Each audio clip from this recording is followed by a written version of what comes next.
ይህች በዓለም ላይ እጅግ አደገኛዋ ሕፃን ነች። ምናልባትም እድሜዋ 12 ወይም 13 ዓመት ይሆናል። በመጀመሪያ እይታ እንደ ማንኛውም የእድሜዋ እኩያ ሴት ልጅ ትመስላለች። ነገር ግን የወደፊት ሕይወቷ ከተራ ነገር የራቀ ነው። አንድ ቀንም በዘመናችን ካሉ ጨካኝ አምባገነኖች አንዱ የሆነውን አባቷን ልትተካ ትችላለች።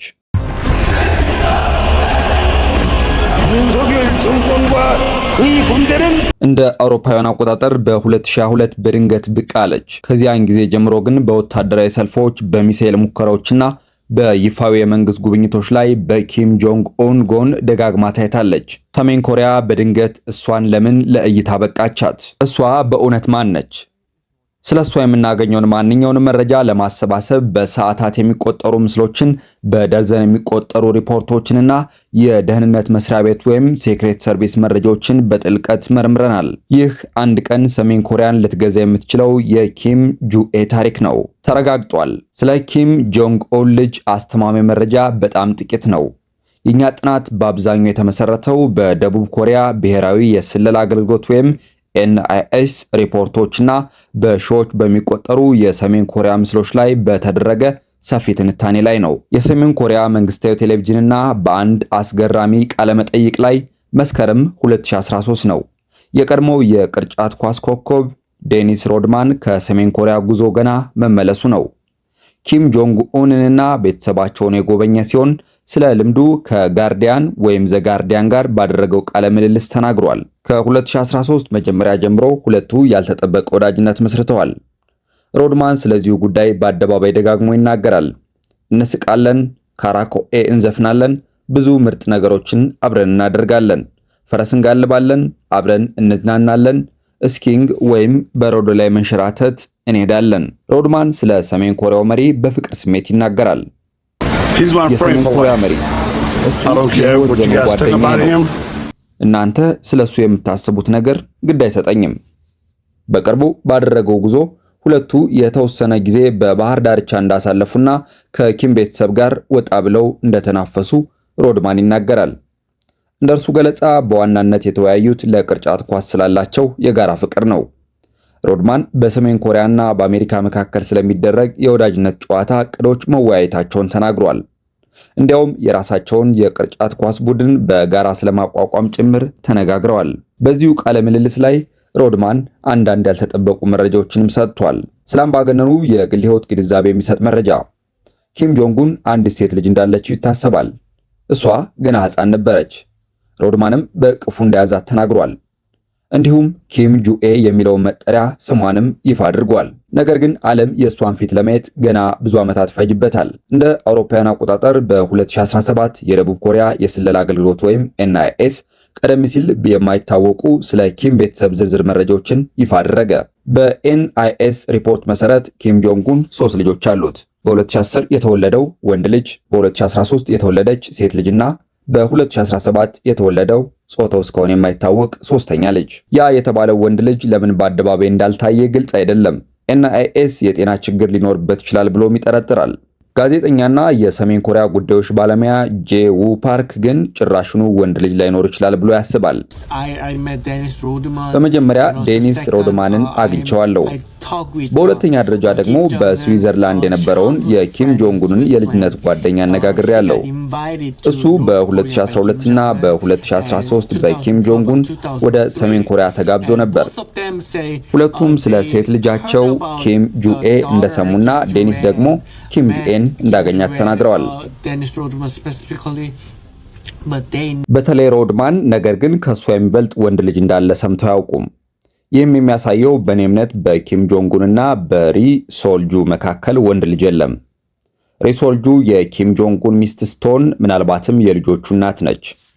ለመጀመሪያ ጊዜ በባሏ አጠገብ በይፋ የታየችው በ2012 ነበር።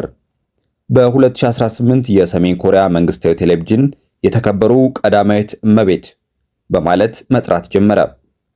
የኪም ቤተሰብ ስለ ግል ሕይወታቸው በሚስጥር በመጠበቅ የታወቁ ናቸው። በጣም ጥቂት መረጃዎች ብቻ ናቸው ሾልከው የሚወጡት። ነገር ግን ከደቡብ ኮሪያ የስለላ ሪፖርቶች ባሻገር የሳተላይት ምስሎች ስለ ጁኤ የልጅነት ጊዜ ጥቂት የማይባሉ ፍንጮችን ይሰጣሉ። አባቷ በመላ ሀገሪቱ በርካታ የቅንጦት ይዘቶች አሉት። NIS ጁኤ ትምህርቷን በቤት ውስጥ በፒዮንግያንግ እንደምትከታተል ያምናል። ይህ የኪም ቤተሰብ ዋና መኖሪያ የሚገኝበት ስፍራ ሲሆን ሪዮንግ መኖሪያ ወይም መኖሪያ ቁጥር 55 በመባል ይታወቃል። በ2018 አንድ ሩሲያዊ ፎቶግራፍ አንሺ በሰሜን ኮሪያ ዋና ከተማ የሚገኝ ሌላ የቅንጦት ንብረት ምስሎችን ይፋ አደረገ። ይህ ስፍራ ለገዢው አካል በጣም አስፈላጊ ለሆኑ እንግዶች ወይም ቪአይፒ የሚያገለግል የእንግዳ ማረፊያ እንደሆነ ይነገራል። ጎብኚዎች ጁኤ አብዛኛውን ጊዜዋን በእነዚህ የፒዮንግያንግ መኖሪያ ቤቶች እንደምታሳልፍ ይታመናል። አባቷና እህቱ ኪም ዮጆንግ የተወሰኑ የትምህርት ዘመናቸውን በስዊዘርላንድ አሳልፈዋል። ሆኖም ጁኤ በውጭ ሀገር የተማረች አትመስልም። ፓርክ ይህ ሆን ተብሎ የተወሰነ ውሳኔ ሊሆን እንደሚችል ያስባል። የደቡብ ኮሪያ የአሜሪካና ሌሎች የመገናኛ ብዙሃን በስዊዘርላንድ ይኖሩ እንደነበር ካወቁ በኋላ ትልቅ መነጋገሪያ ሆኖ ነበር። እንዲህ አይነቱ ነገር ለፕሮፓጋንዳቸው ጉዳት ሳይኖረው አልቀረም።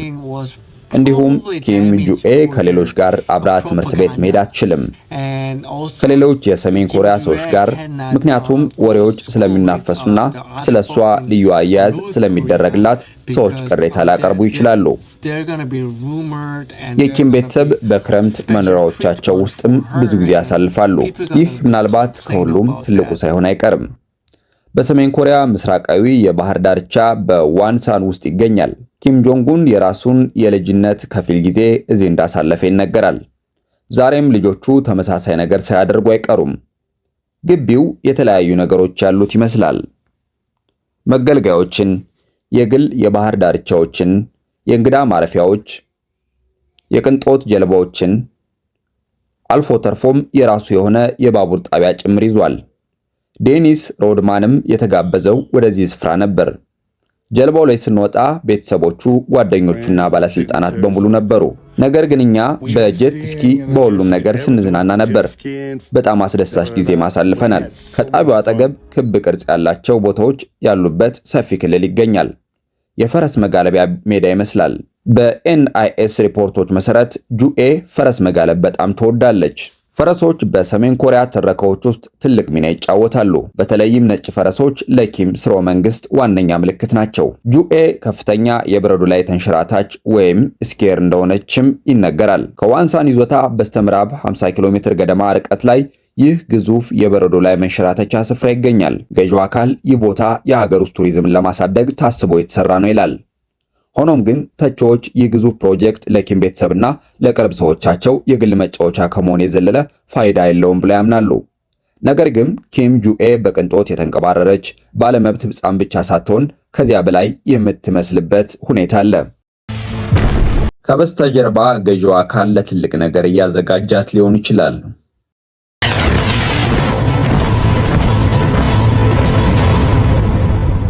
ይህ በዓለም ላይ ካሉ ግዙፍ አህጉር አቋራጭ ባላስቲክ ሚሳኤሎች አንዱ ነው። በከፍተኛው 15000 ኪሎ ሜትር የመተኮስ ርቀት ከሰሜን ኮሪያ ተነስቶ በቀላሉ እስከ አሜሪካ ዋና ምድር ሊደርስ ይችላል። ዛሬ ሙከራ እየተደረገበት ነው። ገዢው አካል የተኩስ ሂደቱን ያዘጋጀው በጥንቃቄ የተቀነባበረ ቪዲዮ ነው።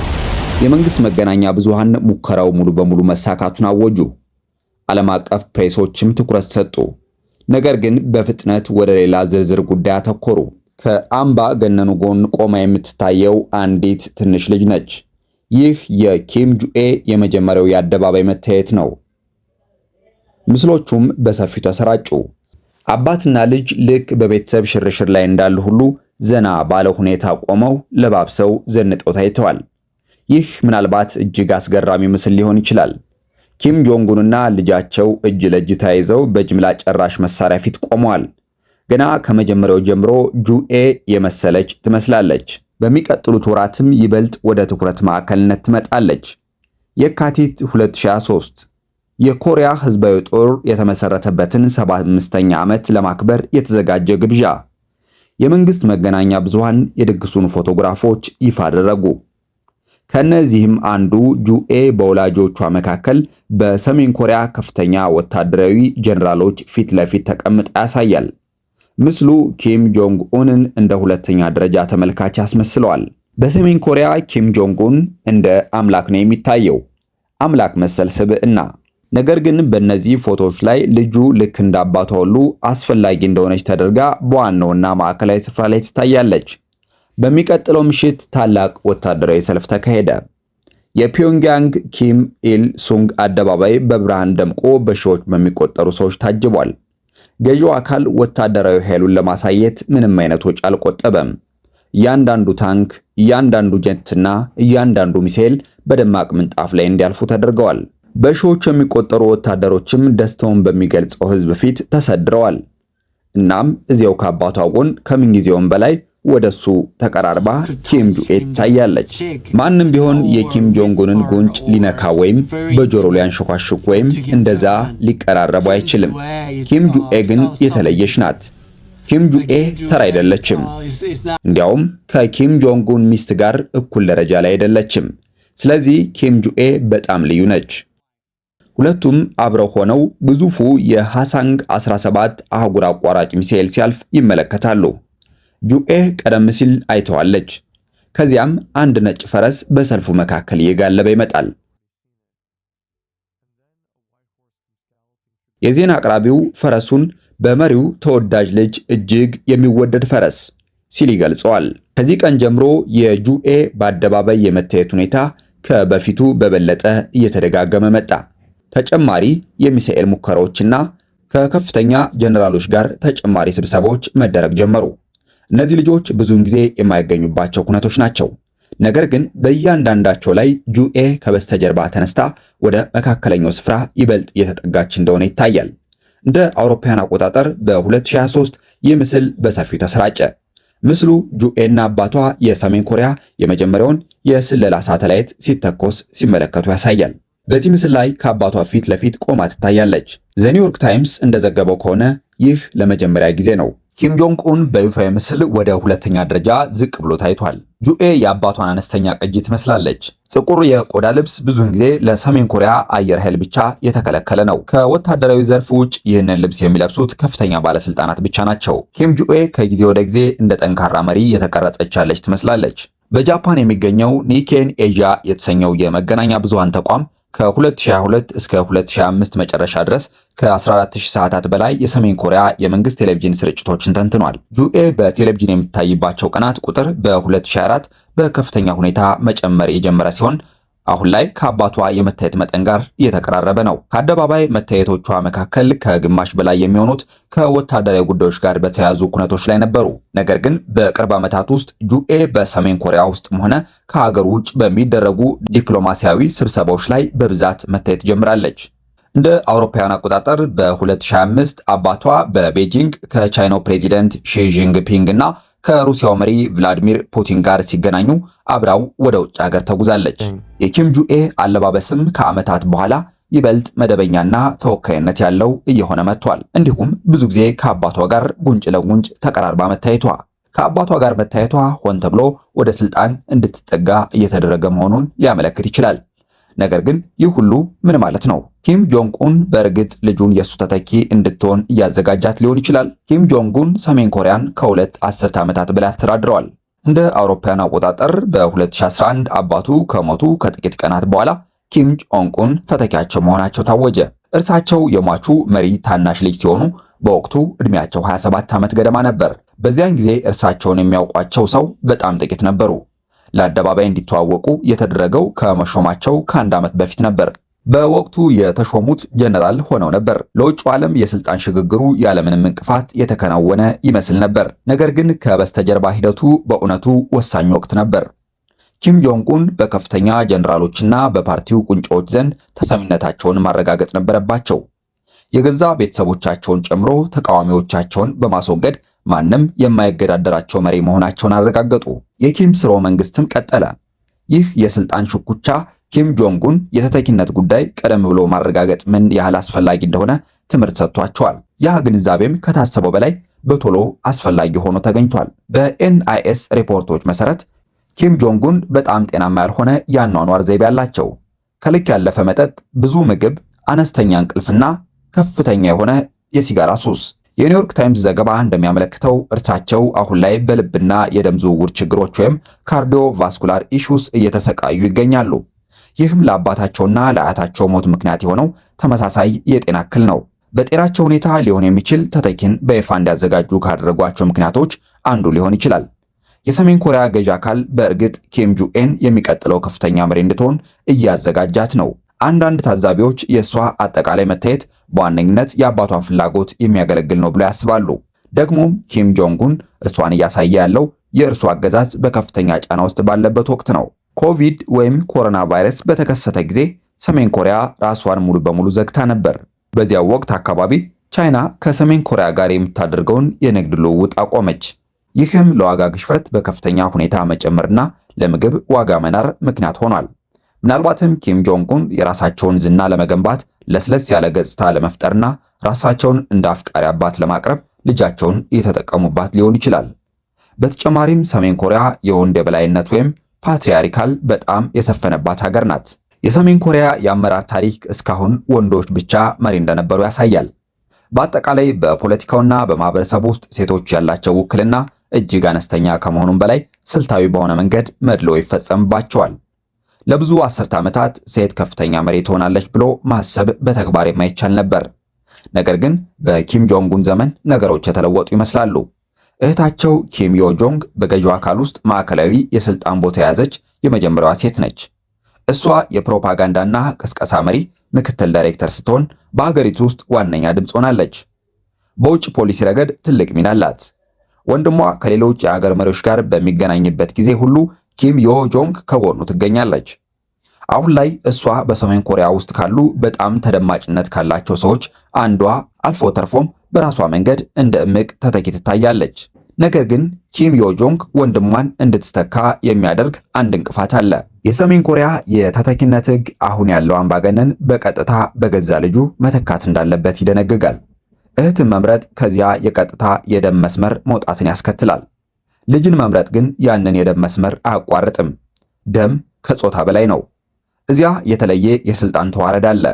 ምክንያቱም እነሱ እንደ ንጉሥ ወይም እንደ አማልክት ናቸው። ደግሞም ይህ አራተኛው የትውልድ አምባገነንነት ነው። ስለዚህ አዲስ ነገር ሊሆን ይገባል። በመሆኑም ሴት መሪ መሆኗ ለሰሜን ኮሪያ በጣም አስደሳች ሊሆን ይችላል። የመንግስት መገናኛ ብዙሃን ጁኤን የተከበረችው ልጅ ወይም ጀነራልና የንጋት ኮከብ በማለት መጥራት ጀምረዋል። እነዚህ ሁሉ መጠሪያዎች ትልቅ ምሳሌያዊ ክብደት ያላቸው ሲሆን እሷ ተዘጋጅታ ሊሆን እንደሚችል ይጠቁማሉ። ልጅን መምረጥ ግን ያንን የደም መስመር አያቋርጥም። ሆኖም እስከ ዛሬ ድረስ የእርሷ ትክክለኛ ዕድሜም ሆነ ስሟ በይፋ አልተረጋገጠም። ከዝግ በሮች በስተጀርባ ምን እየተካሄደ እንዳለ ሊኖሩ ስለሚችሉ የስልጣን ሽኩቻዎች ወይም በእርሷ ላይ ስለተጣለው ተስፋ በእርግጠኝነት ማወቅ አንችልም። ምናልባት ኪም ጆንጉን የአፍቃሪ አባት ምስልን ለመገንባት ብቻ ፈልገው ይሆናል፣ ወይም ደግሞ ከአንድ አማራጭ በላይ እንዲኖራቸው በማሰብ የተተኪነትን ጉዳይ ሆን ብለው ክፍት አድርገው ይሆናል። ምናልባትም በእርግጥ ጁኤን የመጀመሪያ ሴት የሀገሪቱ መሪ እንድትሆን እያዘጋጇት ሊሆን ይችላል። ሆኖም አንድ ቴክኒካዊ ችግር ሊያጋጥም ይችላል። በሰሜን ኮሪያ ልጆች የአባታቸውን የአያት ስም ይወርሳሉ። ስለዚህ ኪም ጁኤ ከፍተኛ መሪ ብትሆን የወደፊት ልጆቿ የተለየ የአያት ስም ይኖራቸዋል። የኪም ስርወ መንግስትም በእርሷ ያበቃል። ነገር ግን ኪም ጆንጉን ፍጹም ስልጣን ያላቸው አምላክ መሰል ሰው ናቸው። የስልጣን ተተኪነት ህጉን ለመለወጥ ቢወስኑ ማን ሊያስቆማቸው ይችላል?